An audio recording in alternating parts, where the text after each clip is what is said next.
Ibu-ibu, ingat-ingat Anda punya rumah.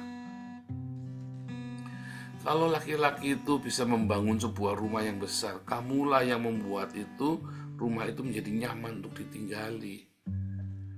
Ya, anak-anakmu pengen pulang ke rumah karena ada kamu di rumah. Jadi jangan malah kamu yang mau anaknya mau pulang ke rumah malah kamunya ngacir kemana, saudara, jangan.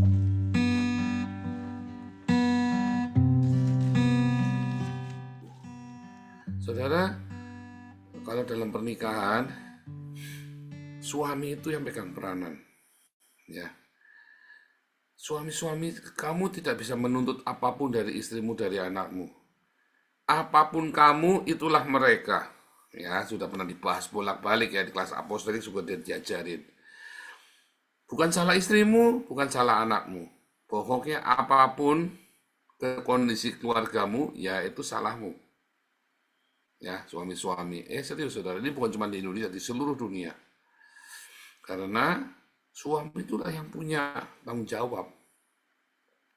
Apapun kesalahan istrimu dan kesalahan anakmu, itu salahmu, saudara ya. Ya kan? Karena kita adalah imam. Kita adalah orang-orang yang Tuhan percayakan untuk memiliki hukum itu, memiliki peraturan, memiliki semua visi, ya, dan seterusnya itu suami, saudara ya. Kamu punya istri yang bawel, ya salahmu sendiri. Bukan salah istrimu, sudah jadi bawel begitu. Ya entah apa kamu introspeksi. Bahkan kalau istrimu selingkuh, ya. Bahkan ketika istrimu selingkuh, loh, saudara. Itu bukan kesalahan istrimu, kesalahan kamu. Jahat ya, wah jangan nggak percaya saya, saudara ya.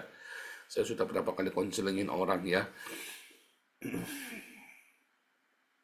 Udah sore isinya nggak bener, iya dari mulai kamu dulu. Semua dimulai dari suami, ya. Udah pernah diajarin juga ya, kita nggak belajar itu hari ini. Tapi hari ini, ibu-ibu, anakmu, kalau kamu kepengen anakmu benar, ya, maka ibu itu kudu benar. Ibu itu harus benar-benar menjaga anak-anaknya, seorang ibu itu. Ya, saudara, kalau di dalam dunia Arab, perempuan itu nomor pitulikur, saudara ya, nggak kepake perempuan itu. Kamu tuh malah penghuni neraka paling banyak perempuan. Kasihan nih kalian.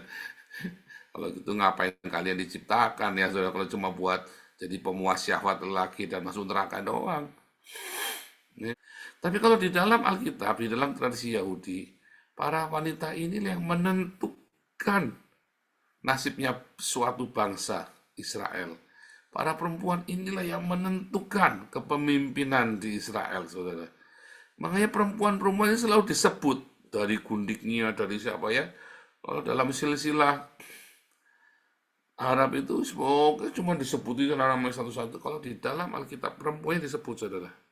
Apalagi kalau ada kasus khusus, ya seorang pelacur bernama pelacur ya Rahab, ya kan, Tamar, disebut, saudara ya.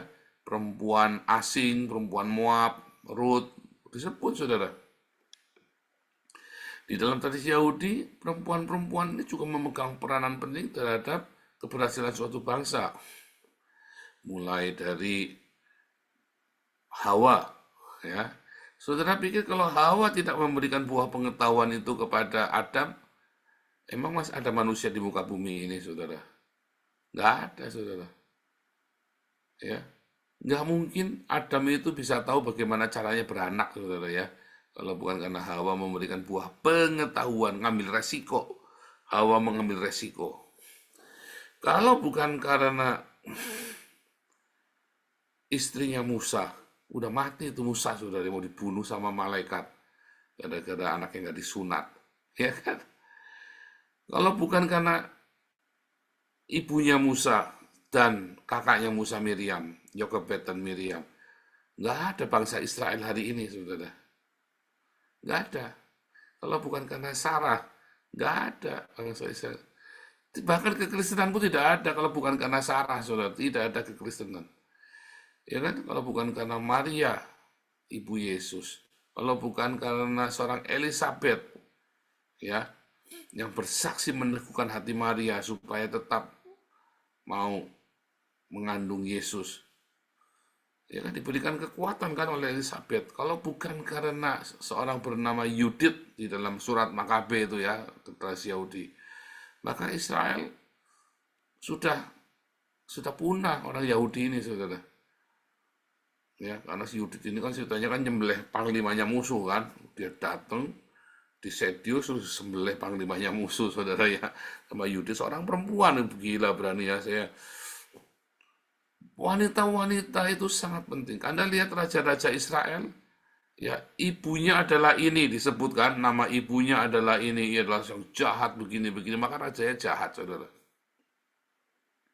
Ibu-ibu, ya, ayo jaga hidupmu supaya keputusan perkataanmu, tindakanmu adalah tindakan yang di dalam Tuhan. Nanti anakmu akan melihat kamu tidak susah mendidik anakmu. Karena hidupmu tidak benar, maka kamu kudu teriak-teriak mendidik anakmu, saudara. Waktunya makan, kamu mainan mahjong, saudara ya. Siapa di sini kalau lagi makan, jamnya makan, anaknya lagi bayi ya. Bayangin itu, saya dulu kan tinggal di daerahnya Apeng itu ya. Saya dulu tinggal daerahnya sana, daerahnya Apeng, saudara. Jamnya makan, anaknya mau makan kelaparan, ibunya mainan mahjong, saudara, mainan kartu, mainan ceki, saudara. Edan nggak? Gila, anaknya lapar sampai nangis ya. Saya ngeliat sampai gede-gede gitu ya. Waduh, gimana anak itu nggak berontak sama orang tuanya, ya kan? Wah, jamnya ya anaknya harusnya tidur apa jamnya tidur siang diajak belanja di pasar baru, saudara. Wah, siang-siang harus bolong kepanasan sama anaknya nyengir begitu ya, kasihan ya. Sampai ngantuk-ngantuk cekluk-cekluk begitu. Aduh, kasihan, saudara ya. Ibu-ibu, perhatikan anak-anakmu karena kamu punya waktu. Jangan malah sibuk belanja, jangan malah sibuk ngerumpi. Ibu-ibu, jangan suka ngerumpi, minggir, jangan deket-deket tetangga. Hehe, beneran ya, jangan deket-deket tetangga. Tapi bukan harus jauhin musuhnya, bukan. Maksudnya jangan tiap hari nangga, ya kenal saja. Ibu-ibu, ingat-ingat Anda punya rumah. Kalau laki-laki itu bisa membangun sebuah rumah yang besar, kamulah yang membuat itu, rumah itu menjadi nyaman untuk ditinggali. Ya, anak-anakmu pengen pulang ke rumah karena ada kamu di rumah. Jadi jangan malah kamu yang mau anaknya mau pulang ke rumah malah kamunya ngacir kemana, saudara. Jangan, ibu-ibu, biarlah kamu menjadi tempat kita pulang, ya kan? Dulu kita kan pergi ya, gitu. Kita kan pindah-pindah rumah karena kepekerjaan. Anak saya nanya rumah kita tuh di mana toh Pak? Ya, saya sampai bingung jawabnya rumahnya di mana. Kita pernah di Bali, pernah di Palembang, pernah di Jakarta, ya pernah di Semarang, Salatiga, ya kan di Dumai. Gimana cari rumah kita di mana Pak? Sekarang jelas gitu ya, kita rumah kita nggak pindah-pindah. Ini paling lama kita nih ya 7 tahun nggak pindah-pindah. Rumah kita di mana Pak? Rumahmu itu di mana ada papa dan mama? Lah rumahnya saya di mana? Rumah saya di mana ada istri saya, saudara. Ya kan? Rumahnya anak saya di mana ada mamahnya, di mana ada papanya. Ya kan? Artinya si ibu ini kan rumah bagi suaminya, rumah bagi anaknya kan. Karena kan suami kan pergi-pergi. Ya kan? Makanya si ibu itu adalah rumah bagi suami dan anaknya. Ibu itu adalah rumah bagi seluruh keluarganya. Kalau Anda tidak punya rumah, ya kan, Anda punya kontrakan, pindah-pindah. Anakmu nanya, di mana rumah kita? Rumah kita itu di mana mama ada, itulah rumah kita. Itulah rumahmu. Ya kan? Nah, bagi orang Israel juga sama ya. Seorang ibu itu memberikan kontribusi yang sangat penting bagi anak-anaknya, bagi keberhasilan sebuah visi yang besar. Kalau orang Amerika itu percaya, ada seorang wanita di balik laki-laki yang besar ya. Di balik laki-laki yang hebat itu selalu ada seorang wanita. Baik itu istrinya maupun itu ibunya. Dan itu dipengaruhi dari mother and daughter dari tradisi orang Yahudi, saudara ya. Makanya wanita itu sangat dihargai. Tetapi wanita ini harus menjaga hidupnya benar-benar. supaya para wanita ini ya selalu hidupnya takut akan Tuhan dan selalu jaga hidupnya dalam kedisiplinan. Dan ingat, kamu adalah tempat di mana suamimu dan anakmu pulang, sehingga selalu siapkan makanan di rumah. Kalau perlu kamu yang masak sendiri, ya.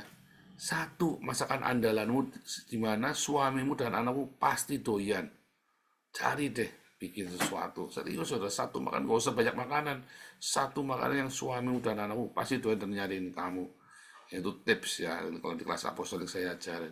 Maka kamu akan menjadi tempat pulangnya anak-anak. Ya, kalau apa kamu di rumah nggak ada makanan, ya pasti orang pulang ke tempat lain. Jangan sampai suamimu anakmu jajan di luar, saudara. Makanya di rumah. Kayak kita nggak mau jajan, kita anak-anak saya semua, saya pun nggak seneng jajan. Aduh, tanggung, mendingan pulang aja makan di rumah. Belajar seperti itu ya, saudara ya. Belajar, nanti anak-anakmu akan berhasil. Nanti suamimu akan tenang. Ya, nanti kamu akan bahagia. Ya, dalam Amsal 31, ya, seorang istri yang cakap, istri yang bijak, pagi-pagi udah bangun, dia udah siapin makanan bagi keluarganya, dia udah kerjakan semuanya, sampai malam dia masih ya, masih mengerjakan pekerjaan-pekerjaannya bagi keluarganya. Oh, pembantu Pak, bukan. Bukan. Pembantu itu dikerjakan digaji. Kamu bekerja karena kamu sayang sama suamimu dan anakmu, dan karena anakmu dan suamimu mencintai kamu. Kamu lakukan, kamu kerjakan, keluargamu akan bahagia. Turun-temurun, anak-anakmu akan jadi anak yang baik. Ya, kamu cukup ngomong, ya anak-anakmu akan pulang. Sejahat apapun anakmu, mama kangen sama kamu. Pulang, saudara. Ya, pasti pulang anak itu, saudara. Tinggal kamu ngomong. Ya, ibu-ibu, wah ini firman Tuhan khusus buat ibu-ibu ya. Dulu kan buat bapak-bapak, ini sekarang buat ibu-ibu. Pegang baik-baik firman Tuhan. Setiap hari ada satu lagu ya, di doa ibuku, namaku disebut. Itu mami saya tuh, saudara ya. Kalau pagi, dia pasti berdoa, dia doain satu-satu. Ya berdoa buat suaminya, buat anak-anak yang disebut satu-satu, saudara ya. Dan itu memang betul, itu bukan retorika ya, saudara ya. Ketika kamu berdoa, jangan di dalam hati, saudara ya. Berdoa yang keras. Tuhan berkati suami aku, sambil nyanyi ya, kalau David nyanyi satu-satu doa syafaat ya, disebut satu-satu, saudara, disebutkan ya, sebutkan biar suamimu dengar, anakmu dengar. Bukan cari perhatian, bukan, supaya mereka ingat bahwa mereka ada di dalam doamu setiap hari. Itu beneran, saudara, itu bukan retorika. Itu tugas seorang ibu berdoa bagi keluarganya, bersyafaat bagi keluarganya. Oleh karena kesalehannya, seluruh keluarganya diselamatkan. Ya kan? Ya kan? Petrus bilang kan, oleh karena kesalehannya, seorang wanita ini, seluruh keluarganya diselamatkan, saudara. Ya, ibu-ibu yang suaminya belum bertobat, doain tiap hari. Ya, oh, lagi dibelai kepalanya malam, didoain, saudara ya, dalam nama Yesus ya, papa berdoa dalam gitu, saudara ya. Anak-anak kalau lagi tidur dibelai kepala dalam nama Tuhan Yesus berkati kamu ya nak. Selalu gitu. Jangan lupa, ibu-ibu tiap malam datang belai kepalanya anak-anakmu. Tuhan memberkati kamu nak, malaikat Tuhan menjaga. Itu, saudara ya. Lakukan tiap hari. Keluargamu akan baik. Tuhan Yesus memberkati.